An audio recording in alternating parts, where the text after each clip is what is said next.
So are we going to buy or are we going to wait in 2025? Are prices decreasing in Orlando, Florida?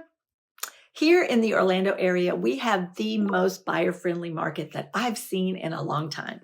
If you've been waiting for mortgage rates and prices to drop, then 2025 might be the right time for you to buy. But there are some other factors to cause you to hold off on buying. So let's make sure you stick around to find out whether buying a home in Orlando this year is the right move for you. I'm Kathy Williams, and I am one half of Team Williams, a mother-daughter realtor duo, and we are your Orlando relocation experts. Remember that real estate is hyper-local. I say that all the time. So what is happening on a national level may not reflect what's happening in individual cities around the country. So if you're considering moving to the Orlando area and you want to know what the market's like and will be like in 2025, you're in the right place. The great news about 2025 is that sellers and buyers will be on a more even playing field.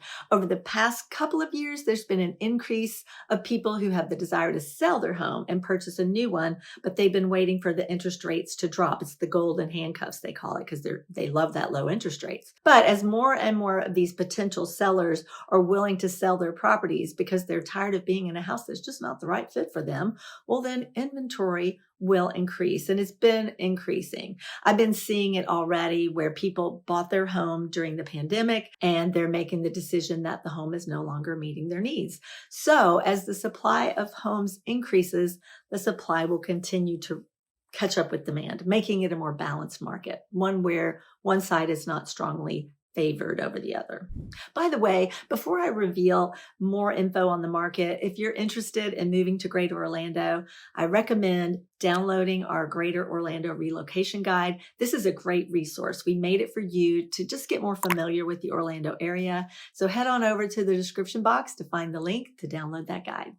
Okay, so inventory alone, of course, isn't going to make a buyer's market. Interest rates also factor in, and there's a strong possibility that interest rates could favor buyers this year, though not too much, unfortunately. Although there will be a couple of cuts to the Fed funds rate, which may indirectly lower interest rates, the Federal Reserve isn't predicted to lower the federal funds rates much in 2025. Yet the economy is predicted to slow down a bit overall. And if that happens, then the bond market will improve, which could lead to interest rates going down. Though you might be wondering, hang on a sec, I've heard that the rates will be going down for a while now, but they're still in the sevens. Many of us, including myself, have thought mortgage rates would be steadily going down since they drastically shot up in 2022. However, the past 3 years, they've been moving up and down, up and down. In October 2022, the mortgage rate shot up to around 7%. And then the following year in 2023, they rose to around 8% after being in the low 6s earlier that same year. Last year, they rose to the high 7s. So if we can stay in the 6s or low 6s this year, like economists predict, it's going to be relatively better in terms of affordability. And there will be greater demand than last year. But I would caution against placing too much faith in the prediction that they will go down this year and instead focus on whether or not that payment makes sense to you with the rates now. You live in the payment. You don't live in the interest rate. So remember, you can always buy down the rate with a seller concession, which is fairly easy to negotiate in this market. Now, let's turn to what the home prices are like in Greater Orlando. In my online research, it seems a lot of people are either waiting for prices to come down or they're waiting for a market crash. I'm going to take a look at what has currently happened to home prices in Orlando, kind of in general. So you may be wondering, in what areas have they fallen? And does this indicate a market crash?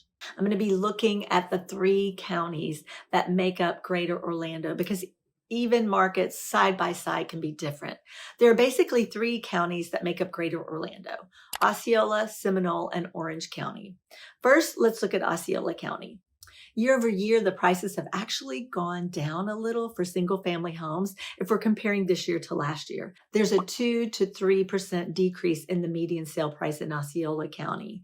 And I believe a big reason why prices have decreased in this particular area is because Osceola County is in less demand than other parts of Greater Orlando.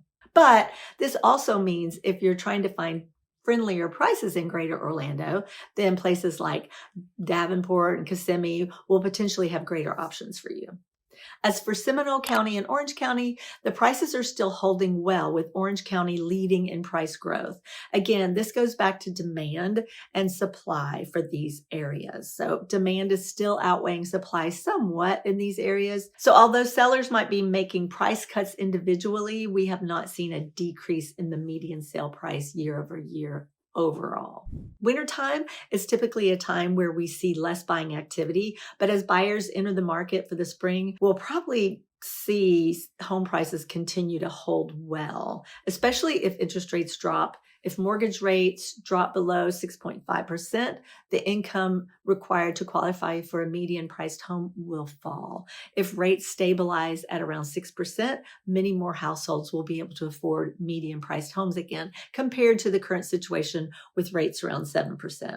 Last year, mortgage applications and pending sales went substantially up when interest rates fell to 6%. So that's why I think this year buying activity will once again increase in a pretty significant way. Don't get me wrong, I don't think by any means it's going to be a wild seller's market like it was during the pandemic's buying frenzy, but it means that the supply of homes may still not catch up to demand. And this in turn means we probably won't see prices fall much in the Orange and Seminole County areas, at least not in the higher demand areas, especially those areas. And with that being said, I believe prices will continue to be overall pretty stagnant for the greater Orlando area, with some areas having a small rise in the median sale price and others having a small fall in the median sale price, because inventory is still very slowly increasing. We still do not have what it takes for a market crash. Are sellers cutting their prices? Yes, and you can get a better deal in this market than before, absolutely.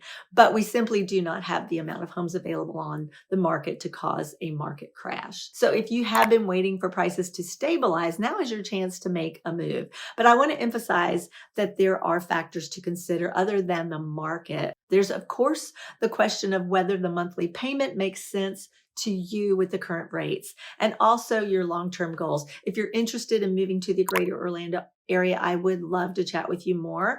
My contact info can be found in the description box. And don't forget to subscribe so you can see more market updates in Orlando, and download our Greater Orlando Relocation Guide in the description box. I hope you found this video helpful. Have an awesome day and see you next time.